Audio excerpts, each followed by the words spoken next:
नमस्कार, सवाल इंडिया का मैं आपका बहुत बहुत स्वागत है। मेरा नाम है अंकित त्यागी। इस वक्त आप एनडीटीवी इंडिया के साथ हैं। महाराष्ट्र के नागपुर में हिंसा भड़काने के बाद हालात फिलहाल काबू में होते दिख रहे हैं, लेकिन तनाव लगातार बना हुआ है। पुलिस ने आज 50 से ज़्यादा लोगों को हिरासत में लिया है। शांति बनी रहे इसलिए बड़ी तादाद में पुलिस की तैनाती वहां पर की गई है। सोमवार को नागपुर के महल इलाके में औरंगजेब की कब्र को लेकर विरोध हुआ। उसके बाद दो पक्ष आमने सामने आ गए। इसके बाद दोनों की ओर से पथराव हुआ और आगजनी की गई। बाद में पुलिस ने हल्का बल प्रयोग कर हालात को काबू में किया, लेकिन उसके बाद देर रात फिर हंगामा मचा। नागपुर हिंसा की नई तस्वीरें सामने आ रही हैं, जिसमें उपद्रवी आगजनी और तोड़फोड़ करते दिखाई पड़ रहे हैं। नकाबपोश लोगों ने जमकर उत्पात मचाया, कई गाड़ियों को आग के हवाले कर दिया। इस हंगामे में कुछ पुलिसकर्मी भी घायल हुए। वहीं अब महाराष्ट्र सरकार का कहना है कि नागपुर हिंसा के गुनहगारों को बख्शा नहीं जाएगा। इस मामले में 5 एफआईआर दर्ज की गई है। मुख्यमंत्री फडणवीस ने कहा है कि जिन्होंने पुलिसकर्मियों पर हमला किया उन पर कार्रवाई की जाएगी और इस हिंसा से जुड़े जो वीडियो सामने आ रहे हैं उन वीडियो को आधार बनाकर पुलिस आगे की कार्रवाई करेगी। लेकिन एक तरफ मुख्यमंत्री जो हैं वो बता रहे हैं कि ये सुनियोजित घटना थी, तो अब सवाल ये भी उठता है कि क्यों वहां पर इंटेलिजेंस का इतना बड़ा फेलियर हुआ। अध्यक्ष महोदय, एकूणच याच्यामध्ये जर आपण बघितलं तर सकाळची एक घटना घडल्यानंतर मध्यंतरीच्या काळामध्ये पूर्णपणे शांतता होती, पण त्यानंतर मात्र संध्याकाळी काही लोकांनी जाणीवपूर्वक अशा प्रकारचा हल्ला केल्याचं या ठिकाणी लक्षात येत आहे। याचं कारण जवळपास एक ट्रॉली भरून त्या ठिकाणी दगड मिळालेले आहेत आणि काही लोकांनी जमा करून ठेवलेले दगड, वरती जमा करून ठेवलेले दगड हे आपल्याला पाहायला मिळाले। शस्त्र देखील मोठ्या प्रमाणात त्या ठिकाणी होते, ते शस्त्र जप्त करण्यात आलेले आहेत। वाहनांची जाळपोळ त्या ठिकाणी झालेली आहे आणि ठरवून काही ठराविक घरांना, काही ठराविक आस्थापनांना त्या ठिकाणी लक्ष्य करण्यात आलेलं आहे। 3 डीसीपी लेवलचे लोक या ठिकाणी जखमी झालेले आहेत आणि जसं मी सांगितलं की यातल्या एका डीसीपीवर तर थेट कुऱ्हाडी वार हा त्या ठिकाणी करण्यात आलेला आहे। त्यामुळे निश्चितपणे याच्यामध्ये काही ना काही एक प्रकारे काही लोकांचा सुनियोजित पॅटर्न हा देखील त्या ठिकाणी दिसतो आहे।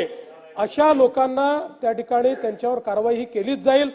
कुठल्याही परिस्थितीमध्ये कायदा आणि सुव्यवस्था हाती घेण्याची कोणालाही परवानगी या ठिकाणी देण्यात येणार नाही। आणि मी एक गोष्ट स्पष्टपणे सांगतो, पोलिसांवर ज्यांनी हल्ला केला असेल त्यांना काय झालं तरी सोडलं जाणार नाही। ये पूर्व नियोजित साजिश थी क्या? इसमें कई लोग बाहर से आए थे, ऐसा पुलिस का कहना है, वहाँ के लोगों का कहना है। और वो पत्थर तो फेंके ही, हथियार भी चलाए, लेकिन पेट्रोल बम भी फेंके। पेट्रोल बम बनाना ये तो पूरी तरह ऐसे तुरंत होता नहीं, तो ये पूरी साजिश है। और ये साजिश नाकाम करने के लिए पुलिस जाती है, पुलिस पर हमला होता है। ये तो बहुत ही दुर्भाग्यपूर्ण घटना है और इसलिए बिल्कुल उनको बख्शा नहीं जाएगा। जो भी इसमें है उसको कड़ी से कड़ी कार्रवाई की जाएगी। वहीं नागपुर हिंसा पर आदित्य ठाकरे ने राज्य सरकार पर हमला बोलते हुए कहा कि मुख्यमंत्री के शहर में हिंसा हुई, जहां बीजेपी का शासन चलाना नहीं आता है, वहां दंगे होते हैं। आप मेरी रिएक्शन पूछ रहे हैं नागपुर की घटना पे, लेकिन मुझे ये जानना है कि मुख्यमंत्री कार्यालय से क्यों ना कोई रिएक्शन आई जब अफवाहें फैलने लगी थी। जब भी किसी शहर में ऐसी घटना होती है, और ये तो खुद मुख्यमंत्री का शहर है, स्वयं उनका शहर है, मुख्यमंत्री भी है, वो गृह मंत्री भी है, और ये अनुमान लगाया जाता है, मैंने भी सीएमओ काफी नजदीक से देखा है, कभी भी ऐसी घटना होती है तो पहला रिपोर्ट सीएमओ को आता है, सीएम के मोबाइल फोन पे आता है, होम डिपार्टमेंट भी आता है, दोनों डिपार्टमेंट्स उनके साथ है। क्या उनको पता नहीं था ये होने वाला है? मेरा अंदाज यही है कि भाजपा को महाराष्ट्र का मणिपुर करना है। मणिपुर में अगर आप देखें तो पिछले 1 साल से जैसी बातें हो रही है वैसे ही दंगे हो रहे हैं, किसी ना किसी को जलाया जा रहा है, किसी को मारा जा रहा है। क्या आज वहां इन्वेस्टमेंट जाएगी? क्या कोई पर्यटन जाएगा? नहीं जाएगा। और यही उनको महाराष्ट्र का करना है, यही हाल उनको महाराष्ट्र के करने हैं। और जहां जहां भाजपा को शासन चलाने नहीं आता है वहां दंगे भड़काते। बहुत गलत हो रहा है, सरकार की जिम्मेदारी है, ये सरकार की गलती है, इंटेलिजेंस की फेलियर है। उस जगह जहां से महाराष्ट्र के मुख्यमंत्री आते हैं और ये जो वायलेंस हुआ है हमारे केंद्र मंत्री के घर के करीब है पूरा, ये बड़ी गलत बात हो रही है। शिवसेना उद्धव गुट के सांसद प्रियंका चतुर्वेदी ने हिंसा को लेकर फडणवीस सरकार पर निशाना साधते हुए कहा आइए आपको सुनवाते हैं। हमारे साथ हैं शिवसेना उद्धव ठाकरे की सांसद प्रियंका चतुर्वेदी। नागपुर में कल बड़ी हिंसा हुई है। मैम, किसको जिम्मेदार मानती हैं? आपने ट्वीट किया है कि महाराष्ट्र अब इनस्टेबिलिटी की ओर बढ़ रहा है। इंस्टेबिलिटी की ओर बढ़ाया जा रहा है। मैंने कहा इंस्टेबल नहीं हो रहा है, ये लोग कर रहे हैं। पहले ये एकनाथ शिंदे थे जो महाराष्ट्र में जो बिजनेसेस आते थे वो उठाकर गुजरात कर देते थे क्योंकि अमित शाह को उनको पूजना था। आज ये सोच समझकर महाराष्ट्र को सबसे विकसित राज्य से एक फिसड्डी राज्य बनाने की होड़ में लगे हुए हैं, जिस वजह से हिंसा भड़क रही है। इसकी एक पृष्ठभूमि है वो भड़काऊ भाषण, वो उनके कैबिनेट मंत्री जो लगातार बकवास कर रहे थे, आज उनकी वजह से हुआ है। खुद नितिन गडकरी ने कहा है नागपुर में कभी ऐसी हिंसा नहीं हुई है, कम्युनल वायलेंस नहीं हुआ है जो आज देखने को मिल रहा है। नागपुर के महल इलाके में हुई हिंसा की जांच के लिए पुलिस लगातार सीसीटीवी खंगाल रही है और उपद्रवियों की पहचान करने की कोशिश की जा रही है। इस वक्त आपको हिंसा की 4 तस्वीरें दिखाते हैं। उपद्रवियों ने कल किस तरीके से वहां पर कोहराम मचाया। पहली तस्वीर पत्थरबाजी की है, दूसरी देखिए जिसमें कई गाड़ियों को आग के हवाले कर दिया गया है। तीसरी तस्वीर में उपद्रवी तोड़फोड़ कर रहे हैं। चौथी तस्वीर में किस तरीके से पुलिस कर्मियों को निशाना बनाया जा रहा है उसकी तस्वीरें सामने हैं। हिंसा के बाद नागपुर की सड़कों पर बर्बादी का मंजर साफ दिखाई दे रहा है। हमारे सहयोगी रौनक की ये रिपोर्ट।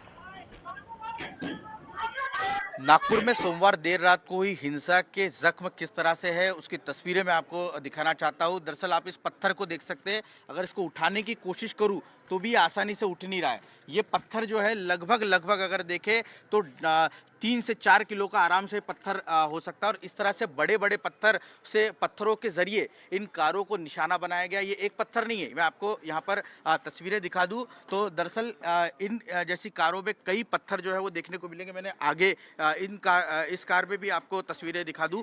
ये देखिए यहाँ पर आप देख सकते हैं कि किस तरह से यहाँ पर पत्थर जो है वो यहाँ पे इकट्ठा किए गए। इस इलाके को अगर देखें तो सीमेंट रोड है, आजू बाजू में यहाँ पर ये पेवर ब्लॉक्स लगे हुए हैं। यहाँ पर मैं देख रहा था कहीं से भी पेवर ब्लॉक जो है उखड़ा हुआ नहीं है। ऐसे में ये जो पत्थर लाए हुए हैं ये कहीं ना कहीं साथ में ये दंगाई लेकर आए थे। इससे इसका अंदाजा जो है वो लगता है। इस वक्त यहाँ पर जो कुछ स्थानीय वकील है वो यहाँ पर पहुंचे हुए। दरअसल इस पूरे मामले की एफआईआर भी दर्ज कराई जाएगी स्थानीय लोगों की तरफ से, तो उसकी जानकारी जो है स्थानीय लोगों से यहाँ पर जुटाने की कोशिश की जा रही है। भाई साहब क्या नाम है? गौरव खोंड। गौरव जी, किस तरह की धाराएं लगनी चाहिए और प्राथमिक तौर पर क्या लग रहा है लोगों से बातचीत करते हुए? अभी लोग तो कल के इंसिडेंट से थोड़े घबराए हुए हैं। हाँ। और उसके बाद में इनके ऊपर सीरियस धाराएं लगनी चाहिए मॉब लॉन्चिंग के लिए। हाँ। क्योंकि इस तरीके का कुछ होना इतने शांत शहर में वो भी बहुत बराबर बात नहीं है। उसके पीछे का उनका उद्देश्य क्या था वो अभी तक क्लियर हो नहीं पाया है। तो अभी फ़िलहाल तो हम लोग एफआईआर की तैयारी कर रहे हैं कि जो भी लोग हैं उनके ऊपर एफआईआर हो और तुरंत उसके ऊपर एक्शन की जाए। एक सीसीटीवी में आपको दिखा दूं, ये यहाँ पर जो आप देख रहे हैं कि ये सीसीटीवी यहाँ पर फिलहाल दिख रहा है जो कि यहाँ पर बचा हुआ है और जो जानकारी सामने निकल कर आ रही है कि इसी सीसीटीवी फुटेज की मदद से पुलिस ने कुछ सीसीटीवी फुटेज यहाँ पर इकट्ठा किए जिसके जरिए उन लोगों की शिनाख्त की जा रही है जिन दंगाइयों ने मुख्य तौर पर यहाँ पर दंगा फैलाने की कोशिश की है। अच्छा श्रीकांत जी, ये बताइए कि जैसा हम देख रहे थे कि बड़े बड़े पत्थरों का इस्तेमाल किया गया और क्या क्या आप लोग रात में आप लोगों ने क्या अनुभव किया? देखिए, रात भर तो हम दहशत में रहे। हाँ। वो जब यहाँ पर हमला हुआ उनके हाथों में बड़े बड़े रॉड थे। देख ही रहे कि किस तरह से सेफ्टी ग्लासेस फोड़े, तो इतने बड़े बड़े रॉड थे। बाद में ट्यूब लाइट जो रहता है वो ट्यूब लाइट था। ये पेट्रोल बम का भी इस्तेमाल हुआ है। मैं जस्ट कॉलेज से वापस आई थी और मैं यहीं से आ रही थी तब ये सारा चीज़ें हुई। घर पहुंची वैसे ही वो लोग गली के अंदर घुस गए थे।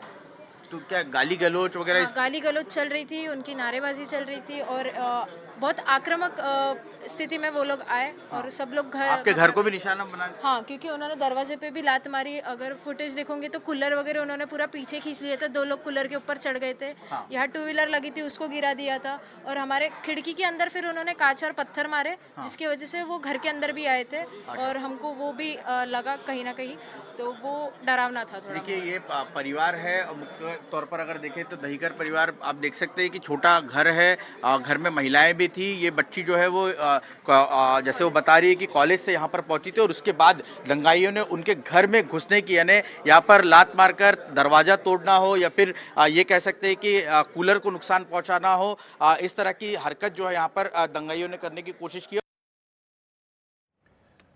वहीं इस विवाद की जो विवाद शुरू हुआ जिसमें औरंगजेब की कब्र हटाने की मांग हो रही है संभाजी नगर में, जहां औरंगजेब की कब्र है, वहां हमारे सहयोगी मोहसिन शेख की जरा ये रिपोर्ट देख लीजिए। मुगल बादशाह औरंगजेब की कब्र से जो है तो महाराष्ट्र में विवाद नजर आ रहा है और अब मांग की जा रही है कि औरंगजेब की कब्र को निकाल फेंके। इस सब पे बात करने के लिए हमारे साथ है औरंगजेब की जहाँ पे कब्र है वहाँ के ये सब जो है तो पास के लोग हैं। मुझे बताइए आप ये सब जो प्रदर्शन चढ़ा है कैसे देखते हैं और इस मांग को आपकी क्या राय है? ये जो प्रदर्शन हो रहा है वो लोगों को देखना चाहिए। अपना देश आजाद होके 75 साल हो गए और अभी आज तक ऐसी कोई मांग नहीं हुई। बड़े बड़े नेता लोग गए, महारत्न गए, अटल बिहारी वाजपेयी, अम्बेडकर साहब गए, तो कभी ऐसी मांग नहीं हुई। ये कुछ लोगों का काम है केरोसिन फेंक के आग लगाना, दो समाज में झगड़े लगाना और अपनी दुकान चलाना और मुद्दों से भटकाने के आसे ये मुद्दा चल रहा है। ये बार बार आरोप होता है, ये कहा जाता है कि औरंगजेब क्रूर बादशाह था, बहुत अत्याचार किए हैं और ऐसी बहुत बार उन पे जो है तो बहुत सारे जो है तो बताया जाता है कि वो क्रूर थे, लोगों पे अत्याचार किए। देखिए हर अपना अपना एक दौर होता है। राजकारण में जो तो सभी पार्टियां एक दूसरे से अपने जो तो है ना खुद के लिए, अपने पक्ष के लिए और अपनी जो तो है ना वो वोटर लिस्ट बढ़ाने के लिए अपने अपने जो तो मुद्दे के ऊपर जो तो है ना राजकारण कर रही है। उस दौर में हो सकता है हमने नहीं देखे, आपने नहीं देखे, उस टाइम के राजा महाराजाओं ने जो तो हो सकता है जो तो किलों के लिए, कुछ अपनी बादशाहत के लिए अपने अपने में लड़े होंगे। बाकी हिंदू और मुसलमान का ना शिवाजी महाराज के दौर में कभी जो तो हिंदू मुसलमान का कोई मामला रहा, ना औरंगजेब के दौर में रहा। तो ये मामला है, एक तरफ जो है तो महाराष्ट्र में विवाद है, औरंगजेब की कब्र को लेके प्रदर्शन चल रहा है, तो दूसरी तरफ जहां पर ये औरंगजेब की कब्र है वहां के लोगों का ये रिएक्शन था। वीडियो जर्नलिस्ट कपिल यादव के साथ मोहसिन शेख, एनडीटीवी, छत्रपति संभाजीनगर। चलिए अब बात करते हैं नागपुर से निकलकर और राजनीतिक खबरों की। लालू प्रसाद यादव और उनके परिवार की मुश्किलें बढ़ती जा रही हैं। इन्फोर्समेंट डायरेक्टर ने लैंड फॉर जॉब घोटाले मामले में लालू प्रसाद यादव और उनके परिवार को एक और समन भेजा है और इस मामले में पूछताछ के लिए तेज प्रताप सिंह, राबड़ी देवी और मीसा भारती को बुलाया गया है। राबड़ी देवी से पूछताछ पूरी हो चुकी है। तेज प्रताप और मीसा भारती से इन्फोर्समेंट डायरेक्टरेट की पूछताछ जारी है। वहीं बुधवार को लालू प्रसाद यादव को पूछताछ के लिए बुलाया गया।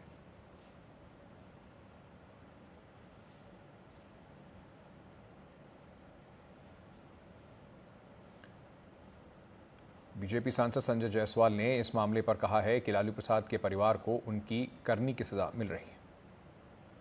अपने कर्मों और कुकर्मों की प्रायश्चित और सजा दोनों इसी जीवन में भुगतना पड़ता है। जो कुछ लालू जी ने किया उनके चक्कर में चारा घोटाले में केवल खुद जेल नहीं गए, जितने आईएएस अफसर थे वो जेल गए, ऑपोजिशन के भी जो नेता उस समय पीएससी में थे वो भी जेल गए और यह भी जो कुकर्म उन्होंने किया गरीबों से जमीन लिखवाने का, उसकी सजा भी उन्हें मिल रही है। लालू को भी नोटिस दिया गया है, खबर है कि उनसे भी पूछताछ होगी। सब ये लोग तो बेनिफिशियरी हैं, असली कल्प्रिट तो रेलवे मिनिस्टर हैं। हर कोई जानता है जो चीज़ें आँख के सामने हैं कि भाई आपने ज़मीन लिया और नौकरी दिया, तो जो पाप आपने किया उसकी सजा यहीं भुगत के जाना।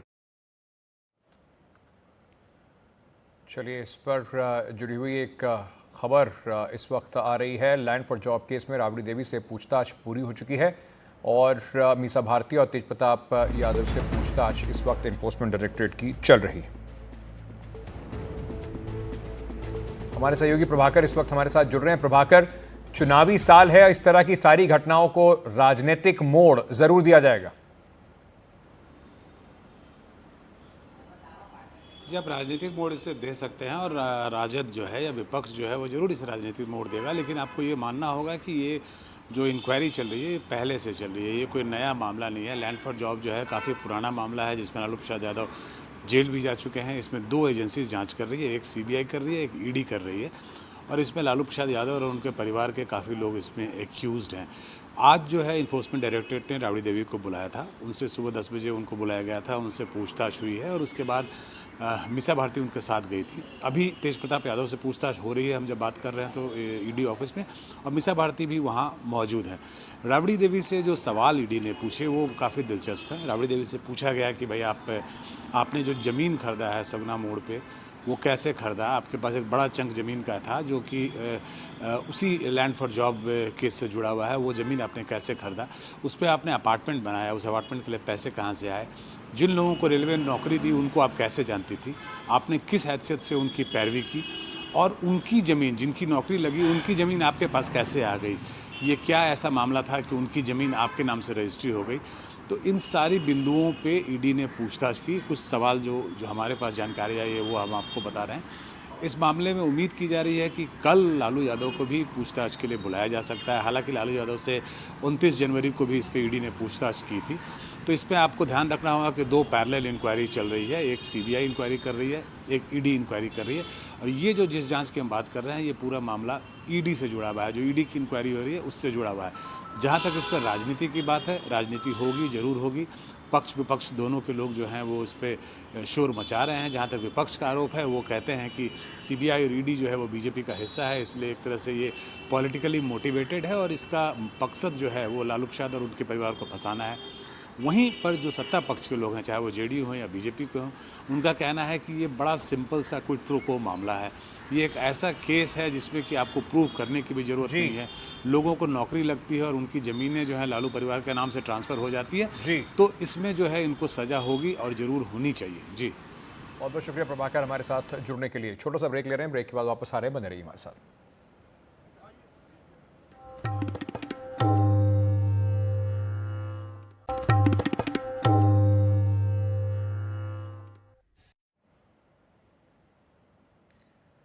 चलिए अब बात करते हैं प्रधानमंत्री नरेंद्र मोदी की, जिन्होंने आज लोकसभा में महाकुंभ की सफलता पर प्रधानमंत्री लोकसभा में उन्होंने अपना वक्तव्य रखा। उन्होंने कहा कि महाकुंभ का सफल आयोजन सवाल उठाने वालों का जवाब है और देश में राष्ट्रीय चेतना के दर्शन महाकुंभ के आयोजन में हुए।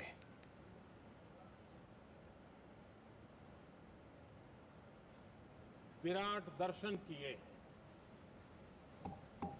हम सब जानते हैं गंगा जी को धरती पर लाने के लिए एक भगीरथ प्रयास लगा था। वैसा ही महाप्रयास इस महाकुंभ के भव्य आयोजन में भी हमने देखा है। मैंने लाल किले से सबका प्रयास के महत्व पर जोर दिया था। पूरे विश्व ने महाकुंभ के रूप में भारत के विराट स्वरूप के दर्शन किए। सबका प्रयास का यही साक्षात स्वरूप है। ये जनता जनार्दन के संकल्पों के लिए, जनता जनार्दन की श्रद्धा से प्रेरित महाकुंभ था। प्रधानमंत्री के बयान के बाद राहुल गांधी ने, विपक्ष के जो नेता हैं, उन्होंने पलटवार किया। नेता प्रतिपक्ष ने कहा कि राहुल की महाकुंभ के दौरान कुछ लोगों की मृत्यु हुई थी, लेकिन प्रधानमंत्री ने मारे हुए जो लोग हैं, जो लोग वहां मारे गए थे, उनको श्रद्धांजलि तक नहीं दी। राहुल गांधी ने यह भी कहा कि भाषण में प्रधानमंत्री ने रोजगार पर कुछ भी नहीं बोला। उन्होंने आरोप लगाया कि लोकसभा में हमें बोलने नहीं दिया जाता।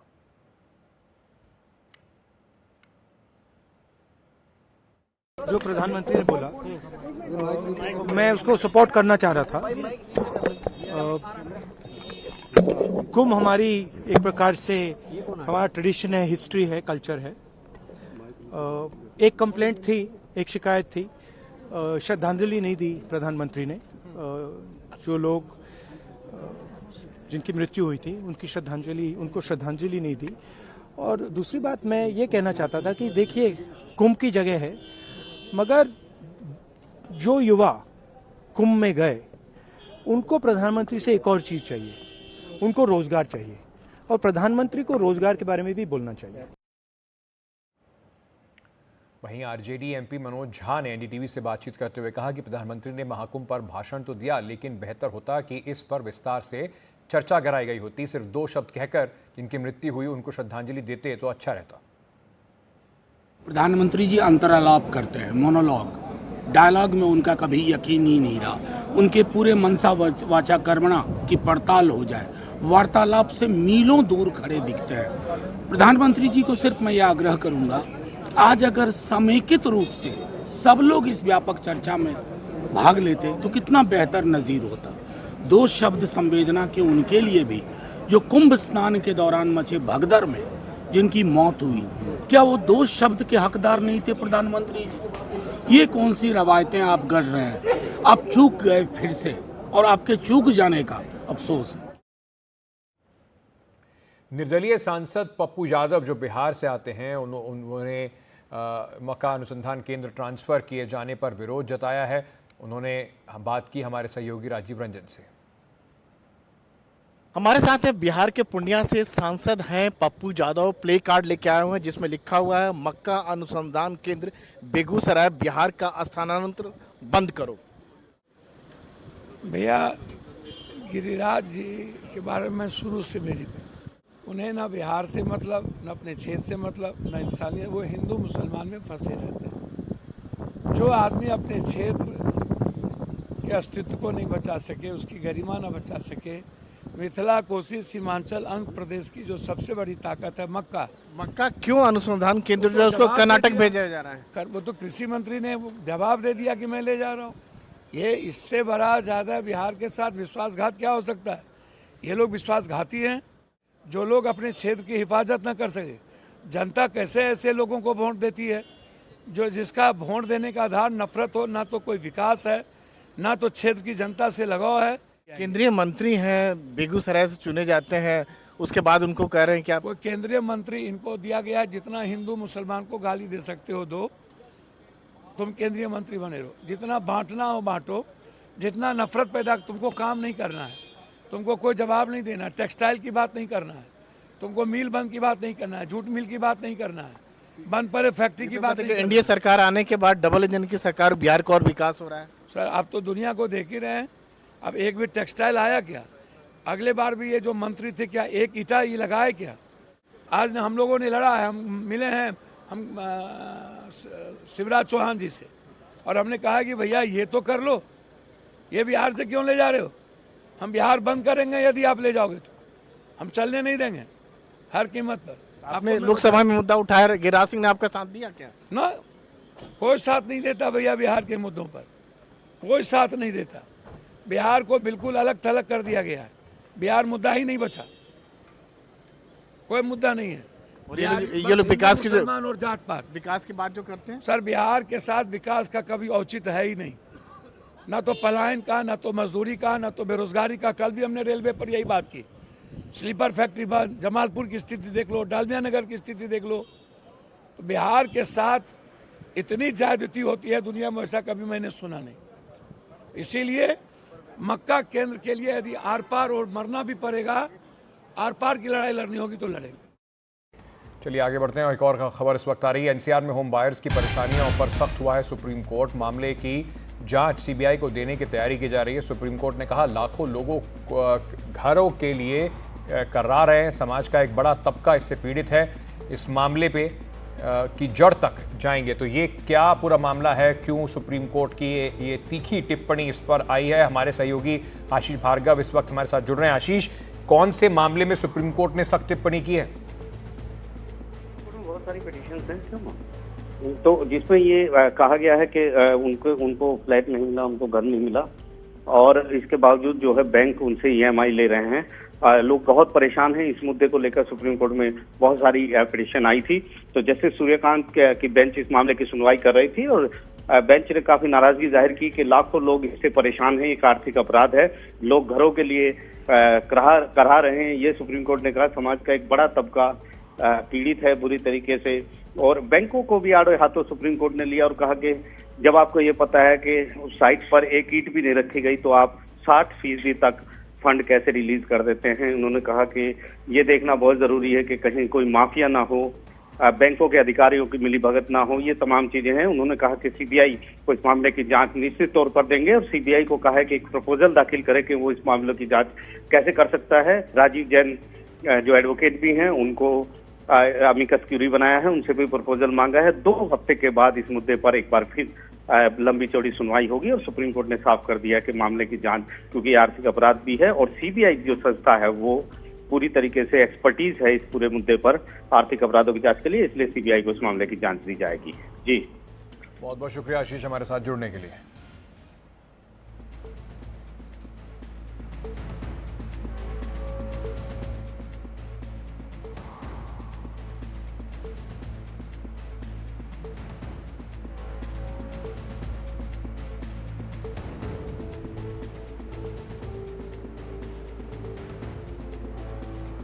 चलिए उत्तर प्रदेश की बात करते हैं, जहां पे वीवीआईपी की सुरक्षा सुनिश्चित करने के लिए आज एनएसजी ने एक मॉक ड्रिल की। एनएसजी जवान इसके लिए बहुजन समाज पार्टी के अध्यक्ष मायावती के आवास पहुंचे थे। इसके बाद वहां से एम्बुलेंस सिविल अस्पताल पहुंची। किसी अप्रिय घटना होने की स्थिति में जल्द से जल्द कैसे उपाय किए जाएं, इसके लिए रिहर्सल की जा रही थी। एनएसजी के अलावा पुलिस और पैरामिलिट्री के जवान भी इस मॉक ड्रिल में शामिल रहे।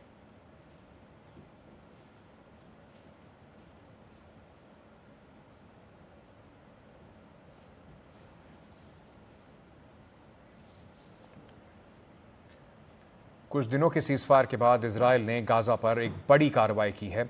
हमास के ओर से कहा गया है कि इजरायली हमले में 326 लोग मारे गए। 17 जनवरी को युद्ध विराम होने के बाद ये सबसे बड़ा हमला है। इजराइल का आरोप है कि हमास ने बंधकों को रिहा करने से इनकार किया। 6 हफ्ते में हमास ने करीब 2000 फिलिस्तीनी कैदियों के बदले में करीब 3 दर्जन बंधकों को रिहा किया है। नेतन्याहू ने बार बार जंग को फिर से शुरू करने की धमकी दी है और इस महीने की शुरुआत में हमास पर दबाव बनाने के लिए घेरे हुए क्षेत्र में सभी खाद्य और सहायता डिलीवरी को रोक दिया है।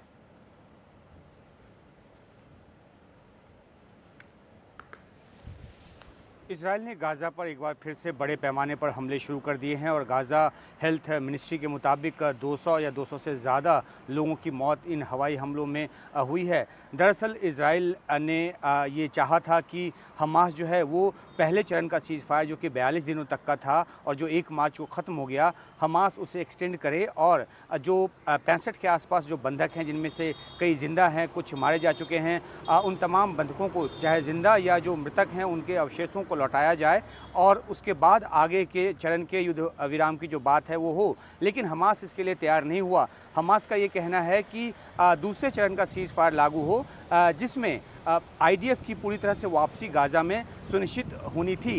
ये जो 3 चरणों का जो सीज़ फायर जिसका कि फ्रेमवर्क तैयार हुआ अमेरिकी मध्यस्थता में, उसके हिसाब से 42 दिनों के पहले चरण के दौरान 16 दिन के बाद ही दूसरे चरण के सीज़ फायर की बातचीत जो है वो होनी शुरू होनी थी, लेकिन वो नहीं हुई। और जब पहले चरण का सीज़ फायर ख़त्म हो गया तो हमास ने उसके एक्सटेंशन से इनकार कर दिया, जबकि इजराइल इस बात पे आमादा है कि बंधकों की वापसी हो पहले चरण के एक्सटेंशन के दौरान और फिर अगले चरण की सीज़ फायर की बात होगी। अमेरिका जो कि मध्यस्थता कर रहा था वो सीधे तौर पर इस मामले में इजराइल के साथ है, बल्कि जो अमेरिकी विशेष दूत हैं उनकी तरफ से ही ये पेशकश की गई कि हमास जो है वो तमाम बंधकों को रिहा करे। राष्ट्रपति ट्रंप जो है अमेरिका के, वो कई बार इस बात को कह चुके हैं, दोहरा चुके हैं कि बंधकों की बिना शर्त जो है वो वापसी हो और फिर आगे की बातचीत हो। तो अब वो बातचीत जो है वो टूट गई है। इजराइल ने हमास को समय दिया था कि वो फिर से जो बंधकों की जो वापसी है उसकी प्रक्रिया शुरू करे, लेकिन वो नहीं हुआ। तो अब जब बड़े पैमाने पर हमले हो रहे हैं तो देखना है कि जो हमास है उसकी क्या प्रतिक्रिया होती है। जो शुरुआती प्रतिक्रिया आई है उसमें साफ तौर पे इसे सीज़ फायर फ्रेमवर्क का उल्लंघन बताया गया है और ये कहा गया है कि इजराइल जो है वो मनमाने ढंग से आगे बढ़ने की कोशिश कर रहा है, जो कि तयशुदा फ्रेमवर्क के अगेंस्ट है। तो अब जो है वो इजराइल पूरी तरह से आमदा है।